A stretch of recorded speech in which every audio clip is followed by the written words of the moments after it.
Oke guys, berikutnya channel Jawa saja akan meliput peninggalan kuno leluhur tanah Jawa di Kabupaten Klaten. Siapakah itu? Bangunan bersejarah itu bernama Candi Prambanan. Sudah tahukah Anda siapa dan untuk apa Candi Prambanan itu? Ikuti penelusuran kami berikut ini. Di akhir tahun 2022, semoga bermanfaat. Candi Prambanan atau Candi Roro Jonggrang adalah kompleks candi Hindu terbesar di Indonesia yang dibangun pada abad ke-9 Masehi. Candi ini dipersembahkan untuk Trimurti, tiga dewa utama Hindu yaitu Brahma sebagai dewa pencipta, Wisnu sebagai dewa pemelihara, dan Siwa sebagai dewa pemusnah. Berdasarkan prasasti Siwagra, nama asli kompleks candi ini adalah Siwagra, bahasa Sanskerta yang bermakna rumah Siwa. Dan memang di Garbagriha, ruang utama, candi ini bersemayam arca Siwa Mahadewa setinggi 3 meter yang menunjukkan bahwa di candi ini Dewa Siwa lebih diutamakan. Kompleks candi ini terletak di Kecamatan Prambana Desa Bokoharjo, Sleman, Daerah Istimewa Yogyakarta dan Kecamatan Prambanan, Klaten, Jawa Tengah kurang lebih 17 km timur laut Yogyakarta, 50 km barat daya Surakarta dan 120 km selatan Semaranak, persis di perbatasan antara Provinsi Jawa Tengah dan Daerah Istimewa Yogyakarta. Letaknya sangat unik, Candi Prambanan terletak di wilayah administrasi Desa Bokoharjo, Prambanan, Sleman, sedangkan pintu masuk kompleks Candi Prambanan terletak di wilayah administrasi Desa Tlogo, Prambanan, Klaten, Jawa Tengah. Candi ini adalah termasuk situs warisan dunia UNESCO, candi Hindu terbesar di Indonesia, sekaligus salah satu candi terindah di Asia Tenggara. Arsitektur bangunan ini berbentuk tinggi dan ramping sesuai dengan arsitektur Hindu pada umumnya, dengan Candi Siwa sebagai candi utama memiliki ketinggian mencapai 47 meter menjulang di tengah kompleks gugusan candi-candi yang lebih kecil.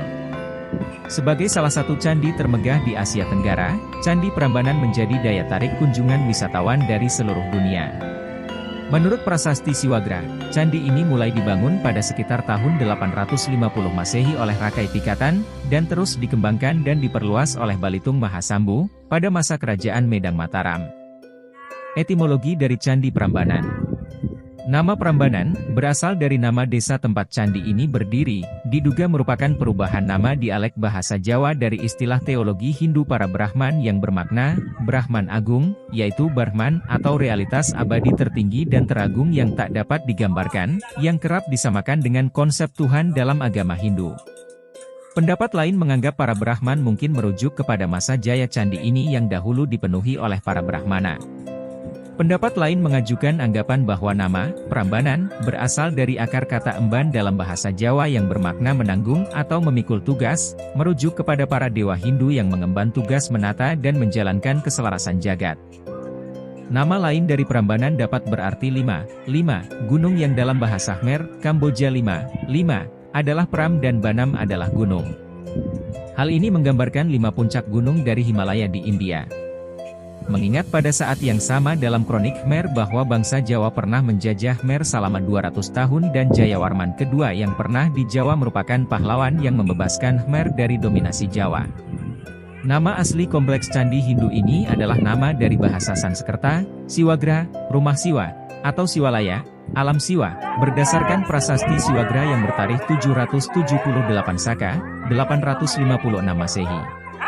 Trimurti dimuliakan dalam kompleks candi ini dengan 3 candi utamanya memuliakan Brahma, Siwa, dan Wisnu. Akan tetapi Siwa Mahadewa yang menempati ruang utama di Candi Siwa adalah dewa yang paling dimuliakan dalam kompleks candi ini. Sejarah pembangunan Candi Prambanan di antara kabut pagi. Prambanan adalah candi Hindu terbesar dan termegah yang pernah dibangun di Jawa kuno. Pembangunan candi Hindu kerajaan ini dimulai oleh Rakai Pikatan sebagai tandingan Candi Buddha Borobudur dan juga Candi Sewu yang terletak tak jauh dari Prambanan.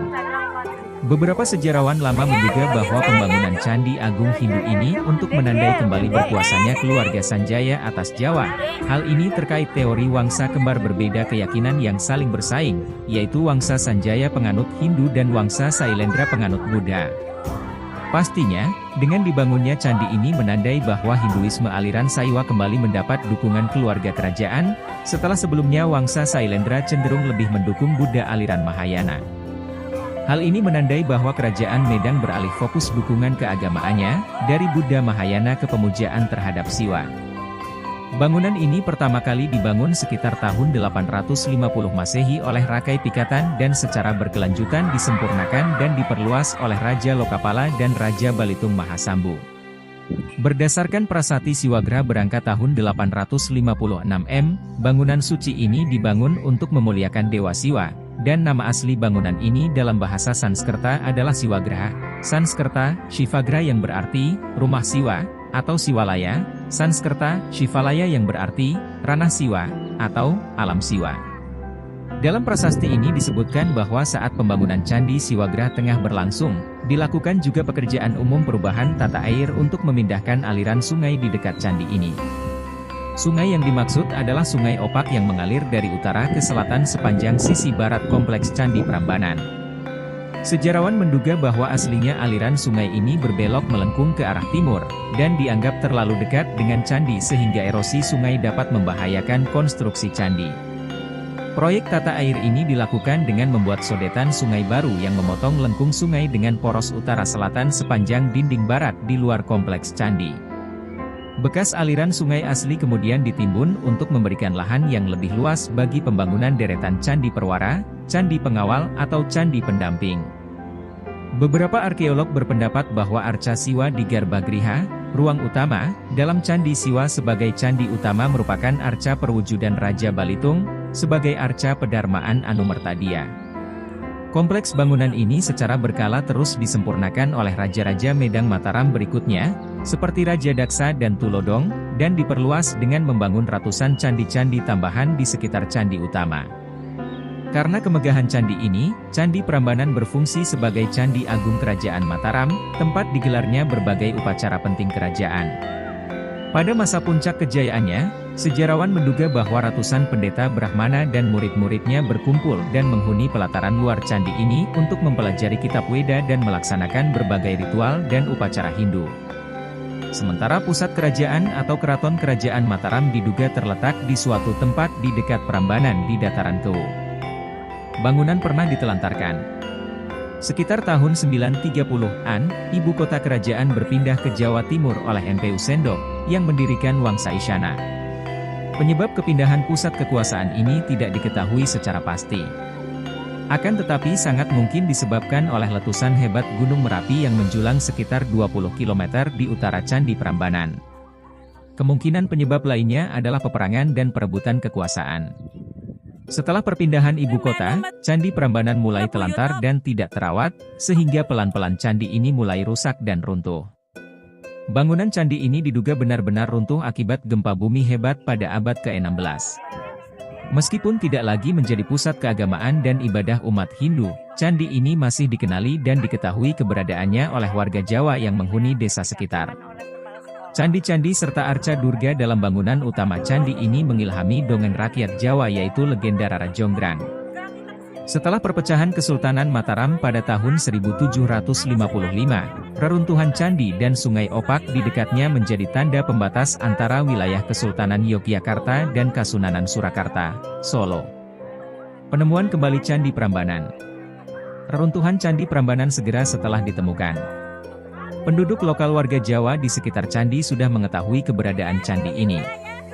Akan tetapi mereka tidak tahu latar belakang sejarah sesungguhnya, siapakah raja dan kerajaan apa yang telah membangun monumen ini.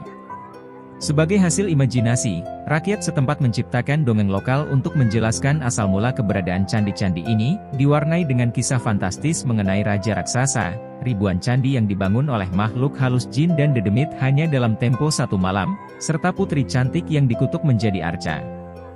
Legenda mengenai Candi Prambanan dikenal sebagai kisah Rara Jonggrang. Pada tahun 1733, candi ini ditemukan oleh Ca. Lon, seorang berkebangsaan Belanda. Candi ini menarik perhatian dunia ketika pada masa pendudukan Britania atas Jawa. Ketika itu Colin Mackenzie, seorang surveyor bawahan Sir Thomas Stamford Raffles, menemukan candi ini. Meskipun Sir Thomas kemudian memerintahkan penyelidikan lebih lanjut, reruntuhan candi ini tetap telantar hingga berpuluh-puluh tahun. Penggalian tak serius dilakukan sepanjang 1880-an yang sayangnya malah menyuburkan praktik penjarahan ukiran dan batu candi. Kemudian pada tahun 1855 Jan Willem I Jerman mulai membersihkan dan memindahkan beberapa batu dan tanah dari bilik candi. Beberapa saat kemudian Isaac Groneman melakukan pembongkaran besar-besaran dan batu-batu candi tersebut ditumpuk secara sembarangan di sepanjang Sungai Opak. Arca-arca dan relief candi diambil oleh warga Belanda dan dijadikan hiasan taman, sementara warga pribumi menggunakan batu candi untuk bahan bangunan dan fondasi rumah. Pemugaran dimulai pada tahun 1918, akan tetapi upaya serius yang sesungguhnya dimulai pada tahun 1930-an. Pada tahun 1902-1903, Theodor van Erpe memelihara bagian yang rawan runtuh. Pada tahun 1918-1926, dilanjutkan oleh Jawatan Purbakala, OUD Indigedians, di bawah PJ Perkuin dengan cara yang lebih sistematis sesuai kaidah arkeologi.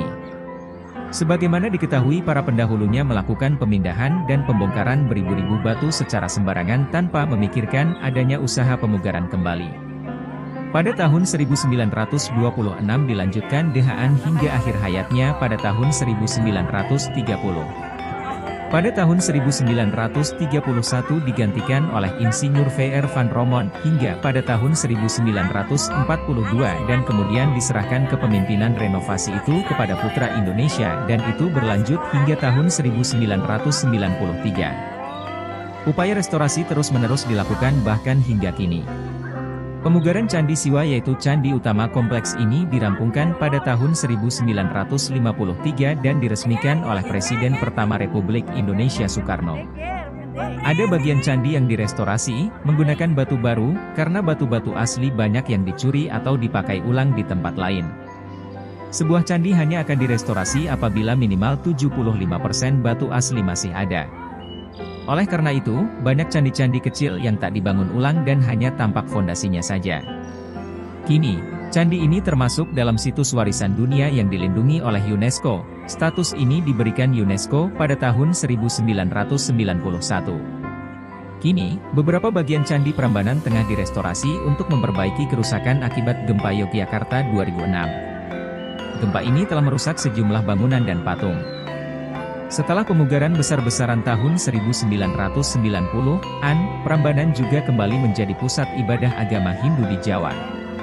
Kebangkitan kembali nilai keagamaan Prambanan adalah karena terdapat cukup banyak masyarakat penganut Hindu, baik pendatang dari Bali atau warga Jawa yang kembali menganut Hindu yang bermukim di Yogyakarta, Klaten dan sekitarnya.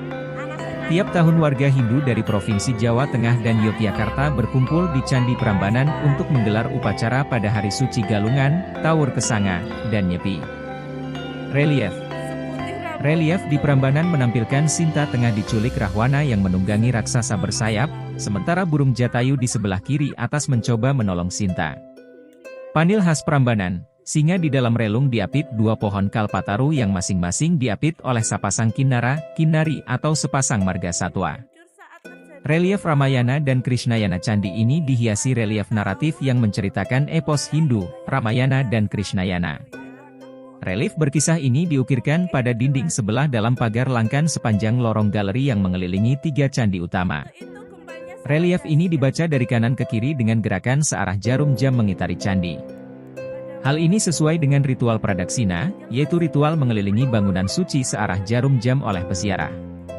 Kisah Ramayana bermula di sisi timur Candi Siwa dan dilanjutkan ke Candi Brahma Temple. Pada pagar langkan Candi Wisnu terdapat relief naratif Krishnayana yang menceritakan kehidupan Krishna sebagai salah satu awatara Wisnu. Relief Ramayana menggambarkan bagaimana Sinta, istri Rama, diculik oleh Rahwana. Panglima bangsa Wanara, Kera, Hanuman, datang ke Alengka untuk membantu Rama mencari Sinta. Kisah ini juga ditampilkan dalam Sendratari Ramayana, yaitu pagelaran wayang orang Jawa yang dipentaskan secara rutin di panggung terbuka Trimurti setiap malam bulan purnama. Latar belakang panggung Trimurti adalah pemandangan megah tiga candi utama yang disinari cahaya lampu. Relief Lokapala, Brahmana, dan Dewata di seberang panel naratif relief. Di atas tembok tubuh candi di sepanjang galeri dihiasi arca-arca dan relief yang menggambarkan para dewata dan resi Brahmana. Arca dewa-dewa Lokapala, dewa surgawi penjaga penjuru mata angin dapat ditemukan di Candi Siwa. Sementara arca para Brahmana penyusun kitab Weda terdapat di Candi Brahma. Di Candi Wisnu terdapat arca dewata yang diapit oleh dua apsara atau bidadari kahyangan. Panil Prambanan, singa dan kalpataru di dinding luar sebelah bawah candi dihiasi oleh barisan relung, ceruk, yang menyimpan arca singa diapit oleh dua panil yang menggambarkan pohon hayat kalpataru. Pohon suci ini dalam mitologi Hindu-Buddha dianggap pohon yang dapat memenuhi harapan dan kebutuhan manusia. Di kaki pohon kalpataru ini diapit oleh pasangan kinara, kinari, hewan ajaib bertubuh burung berkepala manusia, atau pasangan hewan lainnya, seperti burung, kijang, domba, monyet, kuda, gajah, dan lain-lain. Pola singa diapit kalpataru adalah pola khas yang hanya ditemukan di Prambanan, karena itulah disebut Panil Prambanan. Demikian ulasan tentang Candi Prambanan yang megah ini, semoga kita dan nanti generasi penerus kita selalu bisa untuk melestarikan dan merawat peninggalan leluhur Jawa, yang sangat berharga. Semoga bermanfaat. Bagi yang belum subscribe, like, komen dan share, kami tunggu ya, supaya channel kecil ini berkembang. Terima kasih.